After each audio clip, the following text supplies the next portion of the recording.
Bismillahirrahmanirrahim. Assalamualaikum warahmatullahi wabarakatuh.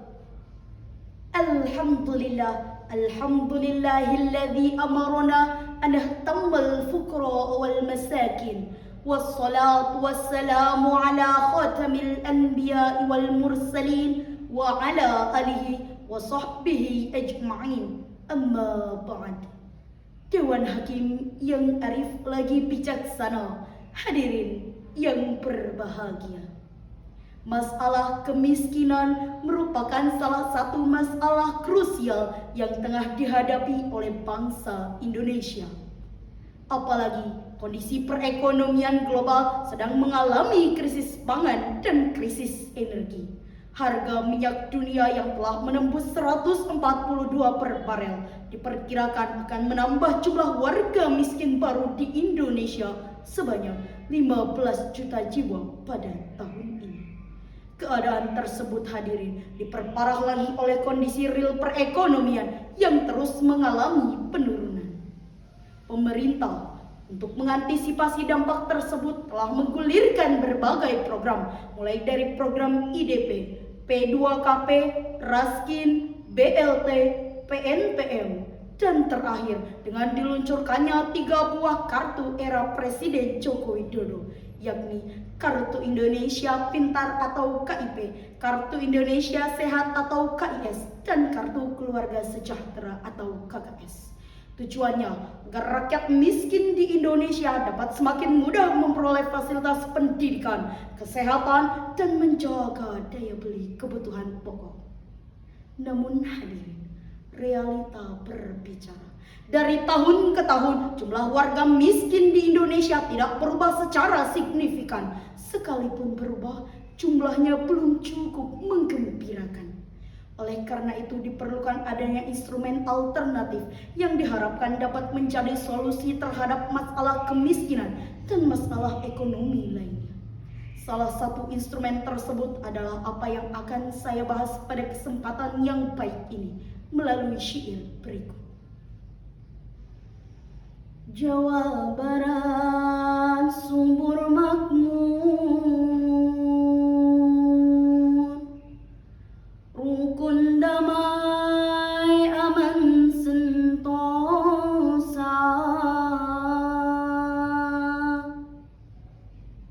gemah ripah repeh rapi, moto juang kita semua. Dengan judul Zakat Solusi Pengentasan Kemiskinan. Dengan hal ini sejalan dalam Al-Quran surat At-Taubah ayat 103. A'udzu billahi minasyaitonir rajim.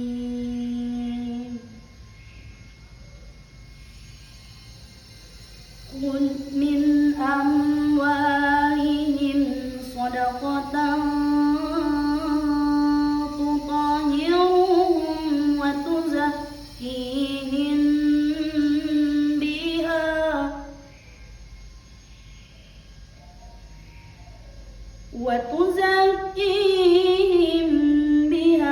wa salli alaihim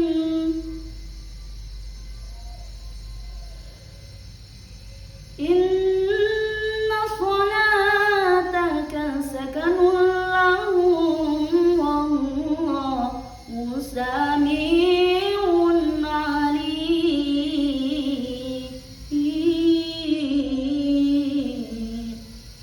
Shadaqallahul azim. Hadirin yang berbahagia, Imam Ibnu Jarir dalam kitabnya mengatakan ayat tersebut diturunkan berkenaan dengan permintaan Abu Lubabah beserta kedua temannya kepada Rasulullah SAW. Seraya berkata, "Ya Rasulullah, ini harta benda kami, sedekahkanlah atas nama kami dan mintakanlah ampunan bagi kami." Rasul menjawab, Aku tidak diperintah Allah untuk menerima harta sedikit pun. Berkenaan dengan hal tersebut, turunlah perintah Allah untuk menerimanya, sebagaimana terangkai dalam Al-Quran surat At-Taubah ayat 103 tadi, terutama pada kalimat khud min amwalihim. Kalau kita kaji lebih dalam, kata khud di samping merupakan sigot amar yang menunjukkan wajibnya pengambilan zakat, juga mengisyaratkan agar dibentuk lembaga resmi sebagai pengumpul dan pengelola zakat yang profesional dan proporsional. Mengapa demikian hadirin? Pertama, karena kesadaran untuk membayar zakat belumlah merata di kalangan agnia.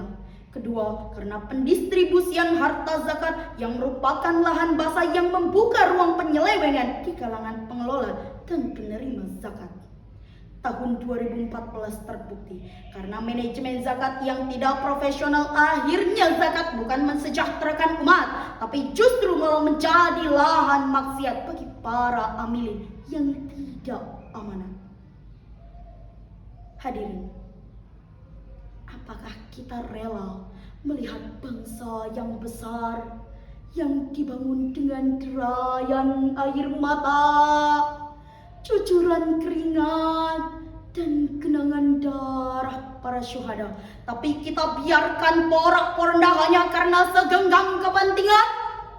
Tentu tidak, hadirin. Lalu, sebaiknya apakah hikmah zakat bagi seorang muzaki? Ayat tadi menjelaskan. Pertama, tutahhiruhum, fungsi tathir, yakni untuk membersihkan harta dari hak-hak fakir miskin. Kedua, watuzakkihim, fungsi tazkiyah, artinya dapat membersihkan hati dari hak-hak penyakit rakus, tamak, dan serakah. Penyakit ini hadirin yang harus benar-benar kita bersihkan, sebab jikalau manusia terjangkit penyakit ini, maka akan lahir penguasa berotak Fir'aun, hartawan berjiwa Qarun, pengusaha bermental Tha'labah, yang tugasnya bukan sebagai pelindung rakyat, tapi penindas, pemeras, bahkan perampas hak-hak rakyat. Na'udzubillahi min dzalik. Hadirin, ternyata kecongkakan para penguasa, ketidakpedulian para pejabat, dan ketamakanlah para pengusaha yang menyebabkan perekonomian di negara kita semakin terpuruk. Fungsi ketiga yaitu sakanul lahum, fungsi taskin, artinya dengan zakat jiwa kita akan menjadi lebih tenang. Hati senang walaupun banyak uang, oi, tidak pusing walaupun dikejar leasing. Hati senang walaupun banyak uang, tidak pusing walaupun dikejar leasing. Tapi sebaliknya para hadirin, jika para agnia malas berderma, para konglomerat enggan berzakat, dan para pengusaha tak sudi menginfakkan hartanya, maka jumlah rakyat miskin akan semakin meningkat, pengangguran pun membengkak, yang pada akhirnya kejahatan demi kejahatan akan semakin merebak. Na'udzubillahi min dzalik. Padahal Rasulullah SAW sejak dahulu telah memberi peringatan keras kepada kita. Laitsal mu'minu alladzi yashba'u wa jaruhu ja'iun ila janbi. Bukan termasuk golonganku orang yang hidupnya kenyang sendirian, sementara tetangganya hidup dalam kelaparan. Oleh karena itu hadirin, semangat zakat, infak, dan sedekah wajib kita aplikasikan dalam kehidupan berbangsa dan bernegara, sehingga dapat mengurangi angka kemiskinan di negara kita. Amin, amin, ya Rabbal Alamin. Sebagai penutup syarahan, sebuah pantun saya persembahkan. Bila ada gadis rupawan, banyak cowok yang memikatnya. Untuk mengentaskan kemiskinan, zakat adalah solusinya. شكرا على اهتمامكم وأسأل العفو منكم ثم السلام عليكم ورحمة الله وبركاته.